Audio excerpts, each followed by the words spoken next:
we have to ask ourselves, what is disappointment? Well, it's being upset with a predefined level of something that we wanted and then not achieving it. Or not even necessarily achieving something, but for some type of reality to not come true, right? Like, let's say one of our friends was going to help us with something and they didn't. Well, we're disappointed by that action because we thought they were going to do something else, right? You see what I'm saying? Same thing if we give ourselves a goal. Oh man, I want to get that A on that test, if you're in school, or oh, I want to make this amount of money this year, or, have this certain thing happen. And it's good to have goals. That's kind of the hard part, right? Because in a lot of the ways, you're setting yourself up for failure, right? If you're starting a business and you want to make $1 million a year, right? However long it takes, for you to become that person to be able to do that. And let's say you put a time frame on it, right? Whatever it is, X amount of years or months, whatever, crazy amount from, in the next month, or whatever. But whatever time frame you put on it, no matter how good you do, it'll always fall short of your expectation, and it's going to be, in some ways, disappointment.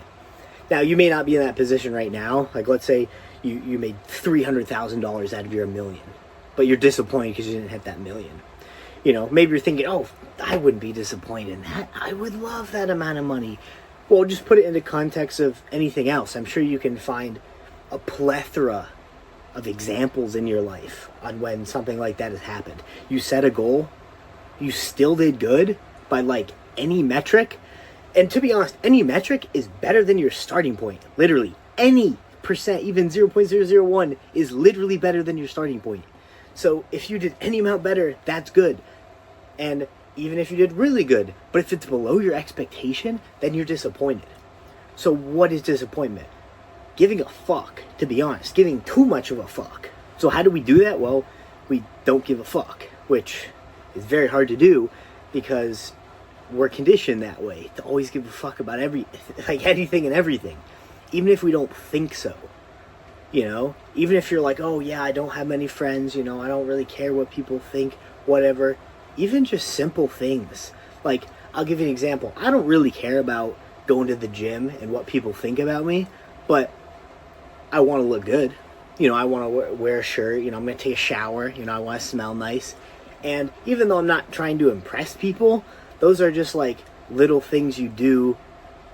You know what I mean? Like, I don't know, it's part of a routine too, but I feel like to some regard, that's because of other people, But certainly, that's a great example for me because I just love going to the gym for myself. It's fun. It always has been since I've been a kid, But you could even relate aspects of like psychology and people to that. So it's kind of interesting.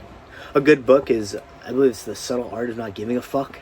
That's a good one to read if you like reading. Pick it up as an audiobook, an Audible or whatever. And so it's hard. How do you not give a fuck, right? Even when there's things to give a fuck about and choosing the right things to give a fuck about. With the gym, I think it's the right thing to go shower. I mean, shower is a healthy act. It's good to shower. It's good to stay clean. It's good to smell good. Not that it's necessarily for anyone. It's like, that's fine. But, think about other aspects in your life. Why are you doing that job? Why aren't you pursuing this other thing you like?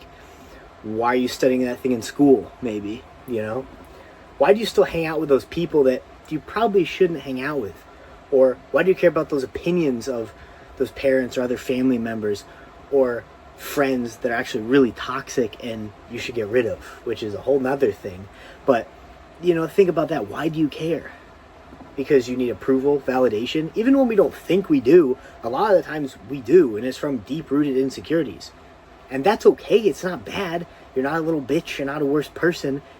You want to just keep working on those things so they're less and less of problems. But it's also a lot of just deep-rooted in like human psychology and nature. And I think that's where, a lot of the problems come from, is giving too much of a fuck, even when we don't think we do. A good thing to do is ask yourself why. Literally for everything. Dude, it's so good. I'll probably make a video on that later. And speaking of that, I am shocked, by the way, how many people, like, I know it's not a ton of views, but how many people have watched the previous video is crazy.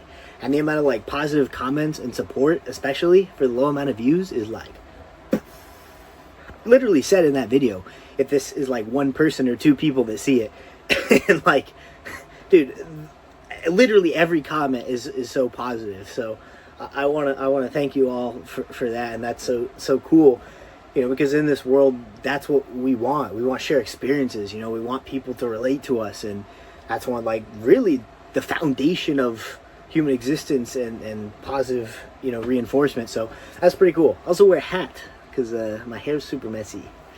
So if you found this video interesting and cool to hear my thoughts, because I really like sharing them, I think it's kind of fun, sit down and talk to you guys, drop in the comments other things that you guys are thinking or your perspectives on this. It's really awesome, and I'm no famous YouTuber, so I really like, you know, reading that. And yeah, it's like, I'm ecstatic that there's people like that are just happy and like relating in the comments. So I want to hear more of what you guys have to say, and this is like a dope, like, safe space, you know what I mean? Nobody knows we're here, bro. We're just chilling. It's like the cabin in the woods, or like a tree fort. We're just hanging out, you know, pretend you're a kid again. But anyway, until next time, because I guess I'm posting another video, and we'll probably post a further one. I wish you all the best, and I'm praying for you. Goodbye.